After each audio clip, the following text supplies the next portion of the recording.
why it will be tough for Biden to defeat Trump.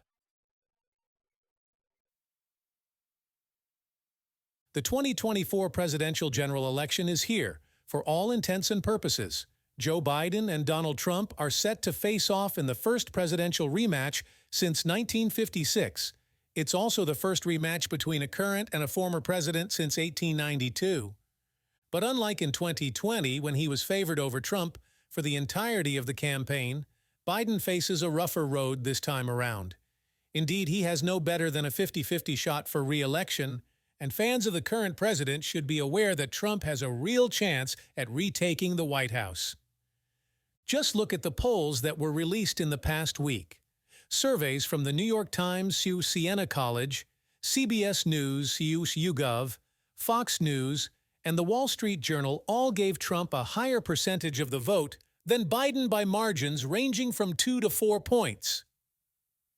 KFF had Biden scoring 3 points higher than Trump. All those results were officially within the margin of error, but put together, they paint a picture of a troubled incumbent. It's not just that Biden is in worse shape against his general election opponent than almost any incumbent in the past 75 years, save Trump in 2020. It's that a lead of any margin for Trump was unheard of during the 2020 campaign. Not a single poll that met CNN standards for publication showed Trump leading Biden nationally. And in that 2020 race, the states that put Biden over the top in the Electoral College, Arizona, Georgia, and Wisconsin, were each decided by less than a point. He had very little margin for error. The state of polling today looks worse for Biden. I've previously pointed out that the president looks to be in a considerably worse position in Sunbelt battleground states today than 4 years ago.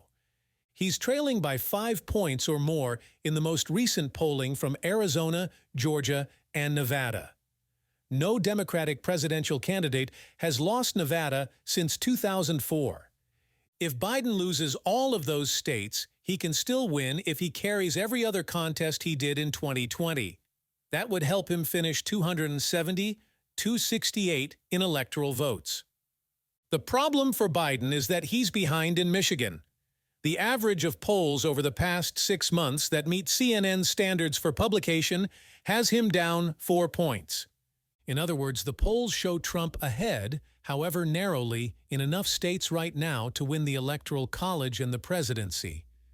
The election, though, isn't being held today or tomorrow. It's being held in about 8 months. But if I were Biden, it's not so much the horse race polling that would bother me.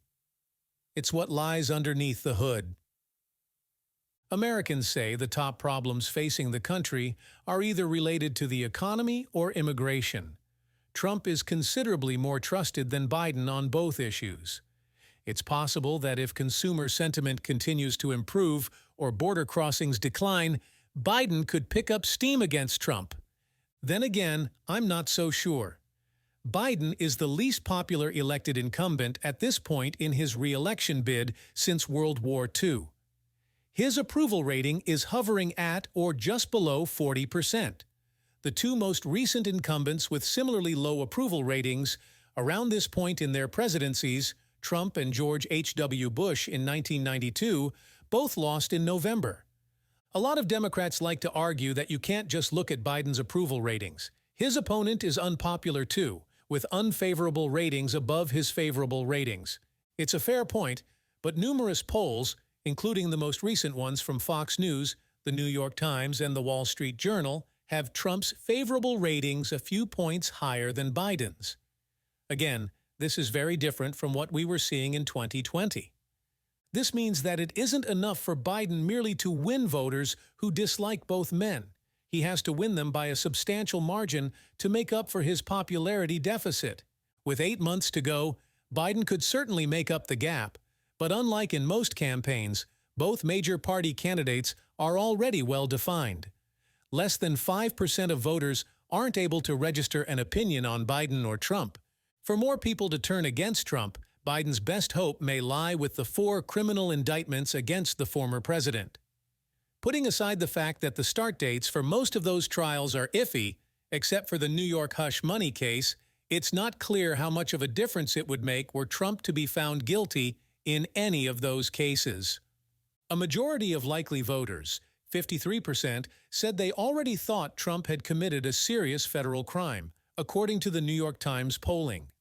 The same poll showed Trump up 4 points among likely voters. Trump was ahead in this survey because 18% of his supporters said he had committed a serious federal crime and were still backing him. Such a statistic should be worrying to Biden supporters because if some voters think Trump committed a serious federal crime but are still willing to vote for him, what could possibly get them to change their minds? By the same token, the Times polling found that 72% of likely voters said Biden's age made him too old to be an effective president, compared with the comparatively smaller 53% who said Trump had committed a serious federal crime. This gap could be one of the biggest reasons Biden is having issues against Trump. Perhaps the big question over the next 8 months is whether Trump's weaknesses will start to outweigh Biden's. If they do, it's probably the president's best chance at earning another term.